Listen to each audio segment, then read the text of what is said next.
Hey there team, so in this example, again, I've done the previous method over here for this question using Dijkstra's algorithm table method. What I'm going to do now is the inspection method, but remember, which question am I doing? This is the shortest path by inspection, question 3. What they want you to do here is to do it by trial and error. Not using Dijkstra's algorithm. I'm using the opportunity to show you more examples of finding a table using the table method or by inspection. So in this video is going to be about inspection. So Dijkstra's method by inspection should be faster.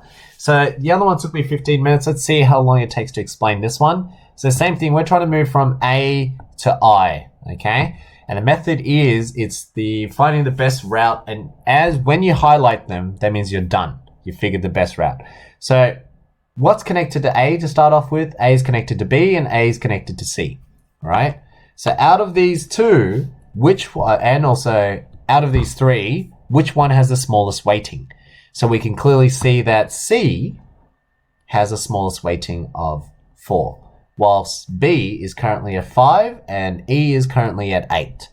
Okay, so I'm highlighting 4, okay, because that's the smallest route. So starting from 4, and I'll say, all right, well, from this point, which is C, where can I connect to? And so C, I can connect to F, which is an extra 10. That makes it 14. Now, out of all these numbers here, so remember, this is done, right? So you ignore the 4, and now the numbers that still haven't been done is 5, 8, and 14. So which one is the next best value? So I'm going to circle this to mean it's done. All right, so next one is clearly 5. 5 is the next best option that I can choose. So I'm going to circle it saying it's done. So I'm going to highlight it as well. Okay, and then I say, all right, well, from 5, where can I connect from 5 now? 5 connects to D, okay, by an extra 8. So I'm going to write 5 plus 8, which is 13. And then what about where does B also connect with? B connects with E, which is an extra 9. So 5 plus 9 is 14 now.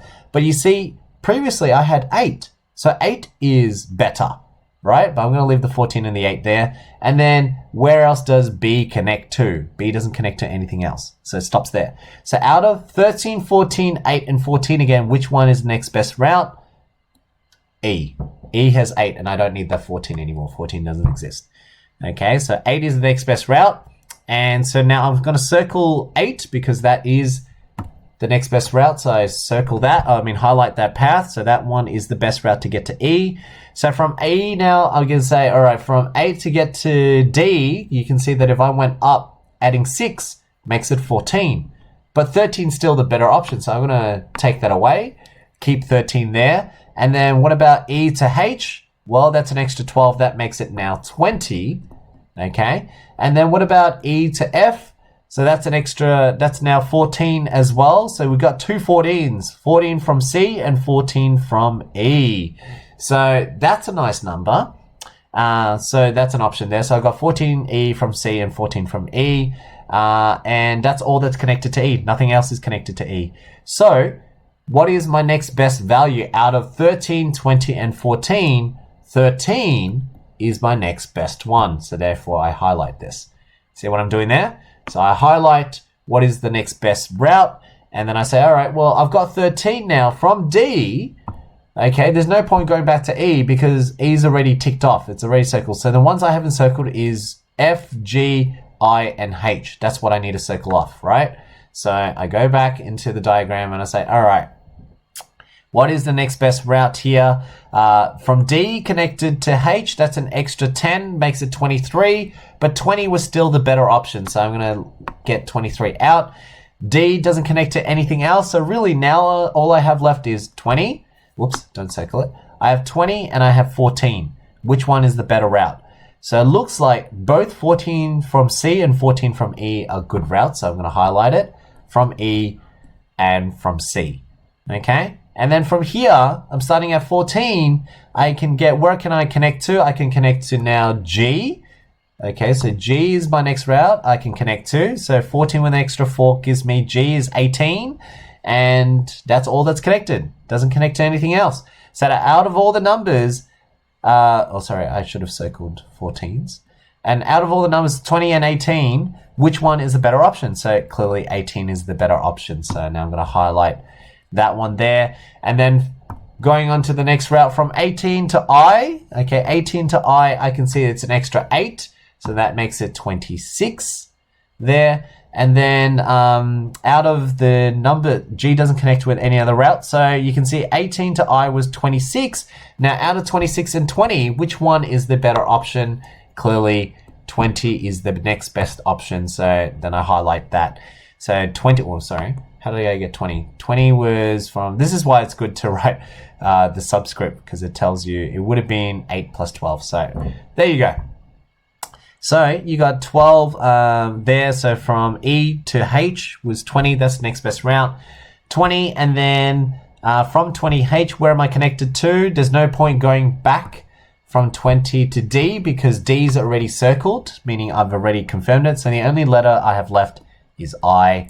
And so if I went from H to I, 20 plus 8 gives me 28. But you can see out of 28 and 26, which one is the better option? Clearly 26. So now I know I'm going to highlight G to I, and that is done. So 26, there you go. That's my best route. For all of them, I've got all the numbers there. The weighting tells me 18 to get to G, 26 to I. This is Dijkstra's algorithm to tell you the weighting. And then if you want to know what is the next best path, well, clearly in the diagram, how do you get 26? It was clearly A, C, F, G, and then I when you add them together. So 18, you got 18, 18 plus the I, that's how you got there. So 18, you got it from adding this and then adding this and then adding this. Okay. Technically, there are two routes to get to 18 there. It could have been A, E, F, G, I. So A, E, F, G, I. But it could also have been A, C, F, because that still adds up to 14. Okay. And then G and I. So technically, we've got two best possible options there. Okay. That means in the table, it should also show that as well. Why did I not get that? Oh, that's weird. I thought I would have seen it. That's okay. But anyways, that's Dijkstra's algorithm. You can see the time difference to do it visually is much quicker. It only took me 7 minutes to explain as well. So if you were to do it, it'd be faster.